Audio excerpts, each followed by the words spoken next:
ஒரு கேரேஜில் தொடங்கி உலகையே ஆட்சி செய்த அமேசான். வணக்கம் நண்பர்களே. இன்று உலகின் மிகப்பெரிய ஆன்லைன் ஷாப்பிங் நிறுவனங்களில் ஒன்றான அமேசான் வெற்றி கதையை பார்க்கப் போகிறோம். ஒரு சிறிய கேரேஜில் தொடங்கப்பட்ட நிறுவனம் இன்று லட்சக்கணக்கான மக்களுக்கு வேலைவாய்ப்பு கொடுத்து உலகம் முழுவதும் கோடிக்கணக்கான வாடிக்கையாளர்களுக்கு சேவை செய்து வருகிறது.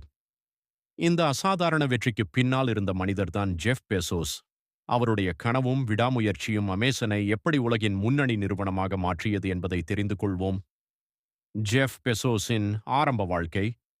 ஜெஃப் பெசோஸ் 1964ஆம் ஆண்டு பிறந்தார்.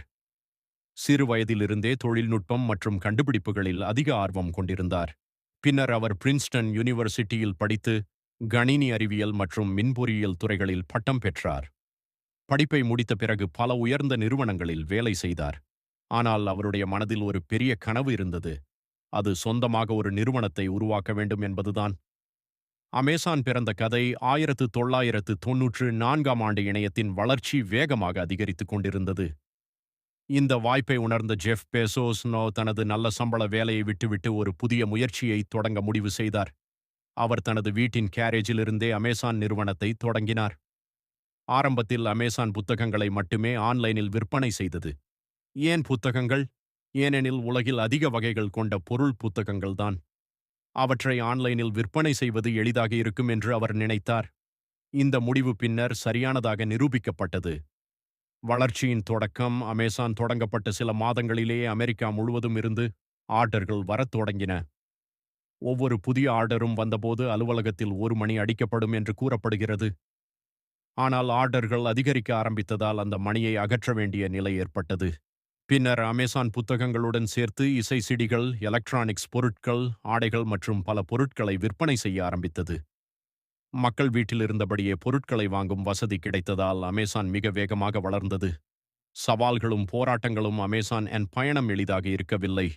பல ஆண்டுகள் நிறுவனம் லாபம் இல்லாமல் செயல்பட்டது. பலர் அமேசான் விரைவில் மூடப்பட்டுவிடும் என்று நினைத்தனர். ஆனால் ஜெஃப் பெசோஸ் குறுகிய கால லாபத்தை விட நீண்டகால வளர்ச்சியில் கவனம் செலுத்தினார். வாடிக்கையாளர்களுக்கு சிறந்த சேவை வழங்க வேண்டும் என்பதையே முக்கிய இலக்காக வைத்தார். இந்த அணுகுமுறையே அமேசானை மற்ற நிறுவனங்களிலிருந்து வேறுபடுத்தியது.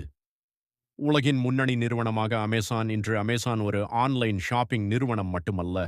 அது cloud computing, artificial intelligence, streaming services மற்றும் லாஜிஸ்டிக்ஸ் போன்ற பல துறைகளில் செயல்படுகிறது. அதன் கிளவுட் சேவையான அமேசான் வெப் சர்வீசஸ் உலகின் மிகப்பெரிய கிளவுட் பிளாட்ஃபார்ம்களில் ஒன்றாக உள்ளது. அமேசான் பிரைம், அலெக்சா போன்ற சேவைகளும் உலகம் முழுவதும் பிரபலமாக உள்ளன. இன்று அமேசானின் மதிப்பு பல லட்சம் கோடி டாலர்களை தாண்டியுள்ளது. முடிவு. அமேசான் வெற்றி கதை நமக்கு ஒரு முக்கியமான பாடத்தை கற்றுத்தருகிறது. பெரிய வெற்றிகள் ஒரே நாளில் உருவாகாது. தெளிவான இலக்கு, கடின உழைப்பு மற்றும் விடாமுயற்சி இருந்தால் ஒரு சிறிய கேரேஜில் இருந்து கூட உலகின் மிகப்பெரிய நிறுவனத்தை உருவாக்க முடியும். அமேசானின் பயணம் அதற்கான சிறந்த உதாரணம். நன்றி. இந்த வீடியோ உங்களுக்கு பிடித்திருந்தால் லைக், ஷேர் மற்றும் சப்ஸ்கிரைப் செய்ய மறக்காதீர்கள்.